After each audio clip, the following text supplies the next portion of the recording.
শহীদ আবরারের ছোট ভাই সেই ব্যাপারটা নিয়ে কিছুদিন একটা পডকাস্টে তিনি আলোচনা করছিলেন যে আমার ভাইয়ের হত্যাকারীর পক্ষের উকিল ছিল শিশির মনির জামাত, অথচ সেই আবরার ফাহাদের শিবির ট্যাগিং এ মারা হয়েছে। আজকে খুবই ইন্টারেস্টিং 2-3টা পয়েন্ট নিয়ে আলোচনা করব। আমি ফার্স্ট অফ অল যে ব্যাপারটা নিয়ে আলোচনা করব তা হচ্ছে শিবির গুপ্ত থাকায় ক্ষতি হয়েছে কার। আসুন একটু যদি আমি বিশ্লেষণ করি তাহলে বুঝতে পারবো যে আসলে শিবির গুপ্ত থেকে পুরো আম যারা বিভিন্ন কলেজ ইউনিভার্সিটিতে যে সমস্ত ছেলেপেলেরা যারা ইসলামিক মাইন্ডের যারা ছিল, যারা 5 ওয়াক্ত নামাজ পড়তো, মুখে দাঁড়িয়ে রাখতো, এই ছেলেদের কি বিপদে ফেলেছে শিবির। কারণ আমরা সবাই জানি, এটা শিবিরও বলবে, আপনিও বলবেন, আমিও বলবো যে অনেক নিরীহ, অনেক মেধাবী, অনেক ভদ্র ছেলেদেরকে শিবির ট্যাগ দিয়ে আওয়ামী লীগ হত্যা করেছে, বা তাদেরকে বিভিন্ন ভার্সিটিতে তাদেরকে র্যাগিং করা হয়েছে, তাদেরকে কলেজ হোস্টেলে থাকতে দেওয়া হয় নাই।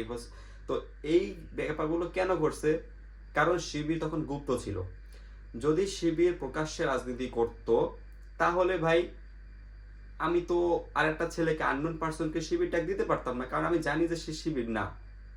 শিবির গুপ্ত ছিল বিদায় একটা ছেলেকে আমি ব্লেম দিতে পারতাম যে সে শিবির, কারণ আমাদের দেশে ন্যারেটিভ তৈরি করে ফেলছিল শিবিরে যে শিবির অ্যাজ এ মুসলিম দল হিসেবে মানুষকে পরিচয় দিত যে আমরা মুসলমান, আমরা ইসলামিক দল, বা আমরা ধর্ম চর্চা করি। যদিও আমরা বাহ্যিকভাবে আমরা এখন যারা দেখতেছি আসলে তাদের ভিতরে ইসলামের ইও নাই।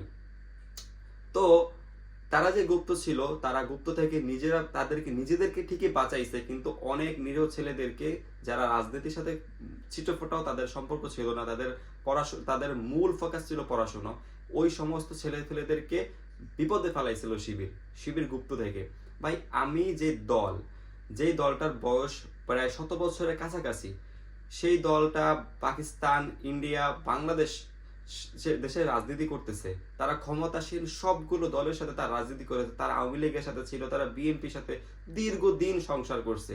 তো আমার কি এতটুকু পরিমাণ ক্ষমতা ছিল না যে আমার, হ্যাঁ আমি তো বুক ফুলাই রাজনীতি করব, গুপ্ত রাজনীতি কেন করব, আমি করব হচ্ছে জনগণের সামনে প্রকাশ্যে রাজনীতি, যে হ্যাঁ আমি, আমার 10 জন মানুষ শহীদ হবে, আমার 10 জন নেতা শহীদ হবে, আমি কেন গুপ্ত থাকবো? আমি গুপ্ত থেকে কি আমি বাঁচতে পারছি? আমি তো আরো 10টা ছেলেকে আমি বিপদে ফালাইছি। আবরার ফাহাদ কি আজ পর্যন্ত কেউ বলবে সে শিবির ছিল? বলবে না। আবরার ফাহাদকে যারা হত্যা আসামি যারা ছিল, তাদের পক্ষের উকিল ছিল শিশির মনির, যে এখন আপনার সুনামগঞ্জে তিনি এখন জামাতের হয়ে ইলেকশন করতেছে। তিনি ছিল আবরার ফাহাদের যে যারা হত্যাকারী তাদের উকিল। এখন বলতে পারেন ভাই তাহলে তিনি সেখানে ওকালতি কেন করছে? এই ব্যাপারটা নিয়ে তো প্রশ্ন তো আবরার ফায়াজ, আবরারের ছোট ভাই, সেও তো তুলছে।